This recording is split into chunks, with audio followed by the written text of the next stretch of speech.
nous avons formé il y a un peu plus d'1 an, qui est l'Union pour une consommation intelligente et optimisée d'énergie, qui a pour intérêt de faire connaître le consommer mieux, c'est-à-dire tout ce qui a trait aux données, au stockage, à l'autoconsommation, et le consommer moins, qui a trait à la rénovation énergétique. Sur les sujets de la consommation de l'énergie, force est de constater qu'aujourd'hui, on est très loin des objectifs qu'on s'était fixés par la PPE. D'ailleurs, on vous a fait circuler un petit papier où on vous montre dans un tableau un peu les indicateurs. Alors, ce tableau-là, vous le trouverez nulle part parce qu'en fait, c'est justement assez démonstratif. Il ne se trouve pas. Il n'y a pas un endroit où on compile l'ensemble des objectifs et l'atteinte de ces objectifs et où on en est aujourd'hui. Donc, je sais que c'est un sujet qui vous a été remonté lors des précédentes auditions, donc on s'y attardera pas, mais il y a vraiment un sujet sur le pilotage des objectifs et c'est peut-être le premier frein qu'on pourrait évoquer à la transition énergétique. Et du coup, nous, on voit 4 freins aujourd'hui qui se distinguent, 4 grandes catégories de freins qui se distinguent. Les freins réglementaires, les freins économiques, les freins sociologiques et les freins techniques. Donc, je vais commencer avec les freins réglementaires. Et donc, je vais prendre mes 5 minutes pour ces freins réglementaires. Et puis, Natacha fera les autres freins dans les 5 dernières minutes. Alors, sur les freins réglementaires, je ne vais pas non plus être trop en redit de ce qui a été dit, c'est l'avantage de passer à la fin. Mais je pense qu'on peut s'attarder sur la question de la complexité aujourd'hui pour passer à l'acte dans la rénovation énergétique. Il y a une illustration qui est aussi un peu quelque chose que j'aime bien rappeler et que ceux qui m'ont déjà entendu m'excuseront, mais c'est un peu mon dada. On a aujourd'hui 6 aides nationales. 6 aides qui sont distribuées par 6 canaux différents. Donc, on a le CITE qui est distribué par Bercy, les C2E qui sont distribués par des entreprises privées, l'éco-PTZ qui sont distribués par des banques privées, la TVA à 5,5 qui est distribuée par le professionnel qui vient faire des travaux chez vous, le chèque énergie qui est distribué par le ministère de la Transition énergétique et l'ANA, et les aides de l'ANA qui sont distribuées par l'ANA. Et donc, on a 6 aides et on a 6 canaux de distribution et 6 formats d'éligibilité de ces aides pour pouvoir bénéficier de ces aides. D'une part, il n'y a pas forcément de cohérence à ce qui est éligible à ces aides. Je vous donne un exemple.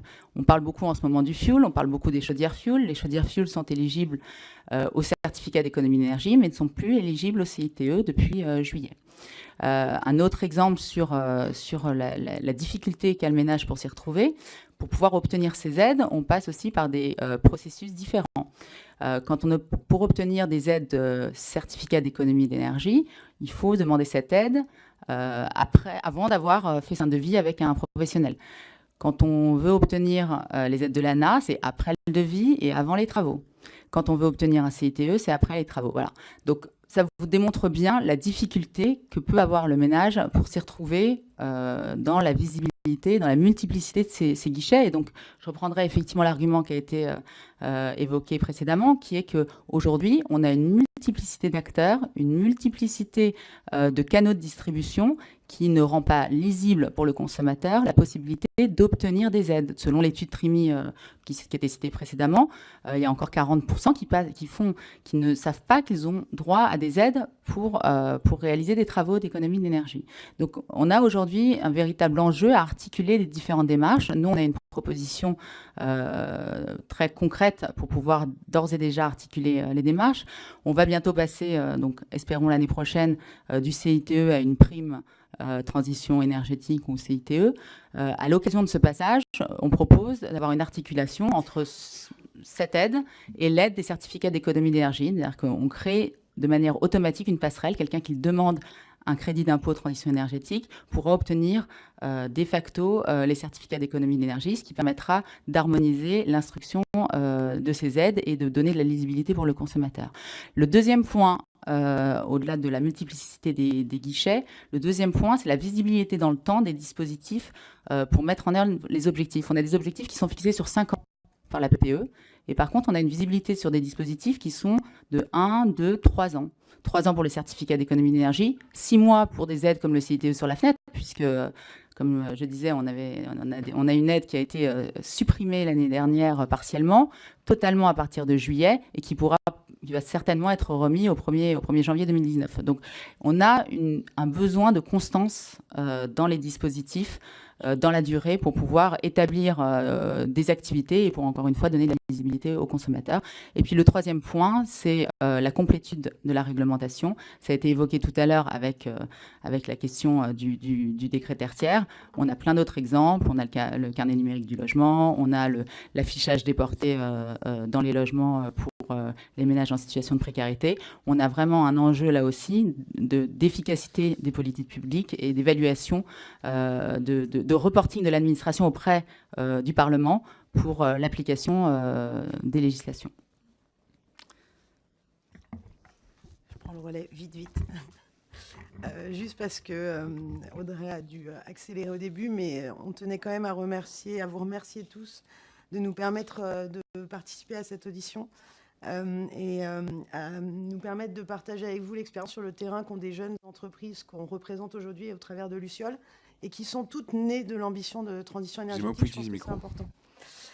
Donc pour ma part, je vais vous c'est juste présenter les freins économiques, sociologiques et techniques. Je vais essayer d'aller assez vite, mais je pense que c'est quand même des freins suffisamment importants pour qu'on y passe un peu de temps. Juste au préalable, je pense que ce qui est important de comprendre, c'est que la complexité de la trajectoire de transition énergétique, c'est qu'on n'a pas immédiatement un signal prix qui permet à chacun des acteurs, qu'ils fassent partie de l'ancien modèle ou du nouveau modèle, d'avoir le modèle économique immédiatement et donc aux consommateurs de bénéficier aussi immédiatement de tous les bénéfices qu'ils pourraient retirer de solutions potentiellement innovantes. Donc on constate du coup que depuis une dizaine d'années, le consommateur, il perçoit dans sa facture d'énergie un coût, un surcoût, qui est lié à l'investissement dans les énergies renouvelables qu'on a décidé. Mais en revanche, il n'a pas en parallèle une compensation liée à la mise en place de solutions innovantes pour lui permettre de baisser sa consommation et consommer mieux. Sous-entendu, piloter sa consommation pour payer au maximum lorsque, par exemple, il y a des énergies renouvelables en surplus et que donc il faut l'absorber sur le système électrique. Donc tout ça pour dire que le consommateur aujourd'hui ne voit pas les bénéfices de la transition énergétique et du coup, ça nuit complètement à son adhésion au processus. La deuxième chose que je voulais dire du coup au préalable, c'est que les entreprises, quelles qu'elles soient, les anciennes ou celles qui sont issues de l'ancien modèle ou du nouveau, elles ont besoin d'un accompagnement financier des pouvoirs publics. C'est malheureux, on voudrait tous avoir un modèle économique immédiatement applicable, mais malheureusement ce n'est pas le cas dans la trajectoire de transition. Donc on a besoin d'un soutien financier, qu'il soit transitoire, ça c'est important, mais qu'en revanche on ait une visibilité, et c'est ce qu'Audrey vous a dit tout à l'heure. Donc, je vais vous donner un exemple, par exemple, de pourquoi aujourd'hui, finalement, les solutions pour le consommer mieux, dont on parle relativement peu aujourd'hui, ne trouvent pas de modèle économique et pourquoi les entreprises qui portent ces solutions ont des grandes difficultés. La première, c'est qu'aujourd'hui, l'innovation est mal accompagnée. Et l'innovation dans l'efficacité énergétique en particulier, du fait d'une réglementation extrêmement complexe. On pourra en reparler, il y a des exemples dans le bâtiment criants. Mais aujourd'hui, l'innovation dans le bâtiment sur le consommer mieux, il est très compliqué à faire émerger. Le deuxième frein, c'est celui qui relève, et je sais que dans certaines auditions précédentes, on vous en a parlé, qui relève du pilotage de la consommation, de ce qu'on appelle usuellement l'effacement de consommation.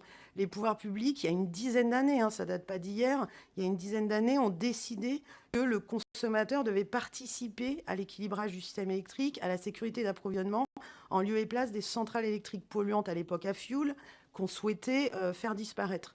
Donc il y a eu une volonté politique. Le problème, c'est que le soutien financier qu'on a accordé à ces filières, compte tenu du signal prix qui était très faible sur les marchés, il est complètement insuffisant. Il est insuffisant alors même qu'on a toutes les données pour savoir la valeur économique que la flexibilité de consommation doit percevoir pour se développer.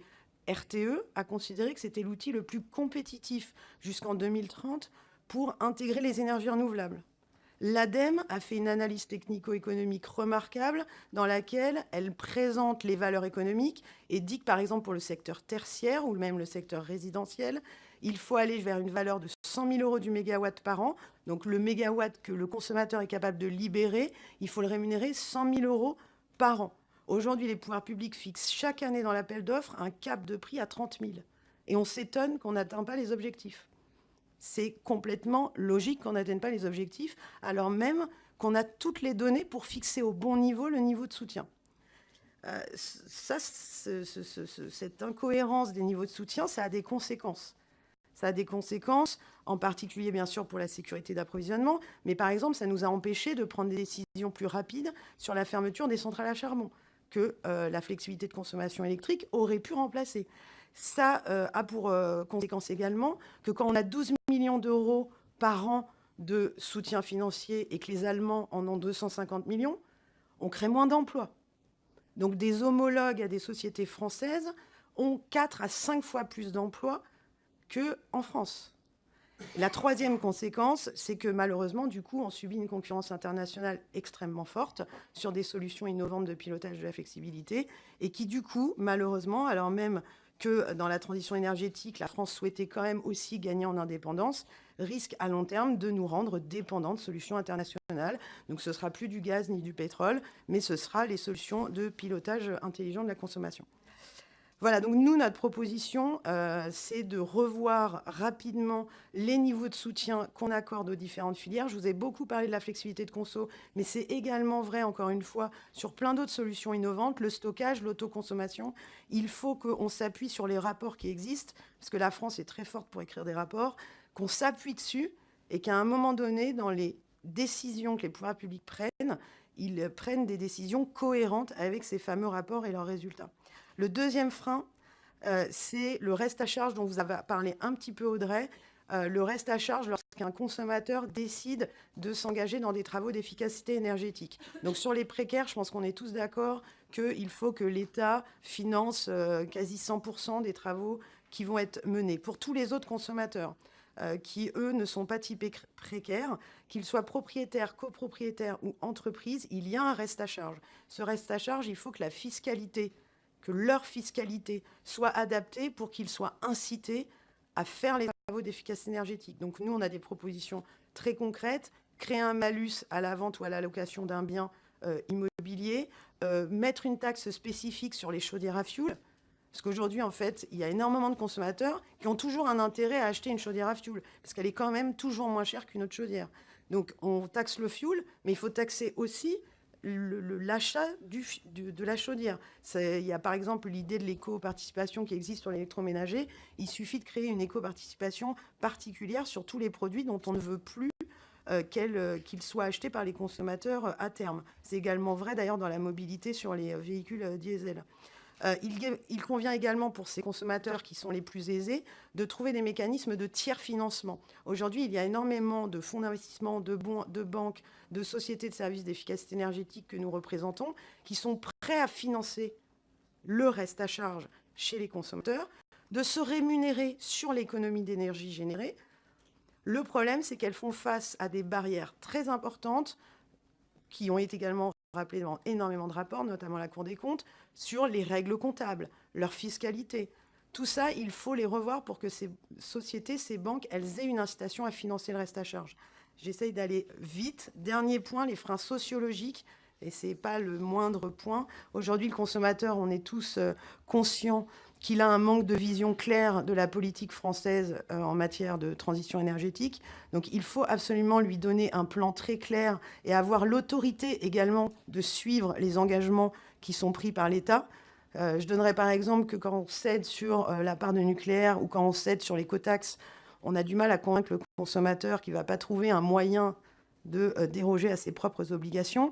Le deuxième sujet, c'est la dilution des responsabilités. Dilution des responsabilités au plus haut niveau. Il y a beaucoup trop d'interlocuteurs qui décident ou qui mettent en application les règles qui sont édictées dans les lois. Mais il y a également une dilution des responsabilités à l'aval, notamment dans le bâtiment tertiaire, mais également dans les copropriétés, où personne ne sait qui prend la responsabilité de réaliser les travaux d'efficacité énergétique. Est-ce que c'est le syndic? Est-ce que c'est le propriétaire? Est-ce que c'est le locataire? Est-ce que c'est le gestionnaire de bâtiment? J'en finirai sur une partie qui nous tient particulièrement à cœur, c'est les données. Tout le monde aujourd'hui s'accorde à dire que c'est dans la donnée que représente le plus la valeur demain des services qu'on pourra rendre aux consommateurs. Malheureusement, le consommateur manque de confiance vis-à-vis d'opérateurs comme nous sur l'utilisation qu'on peut faire de ces données.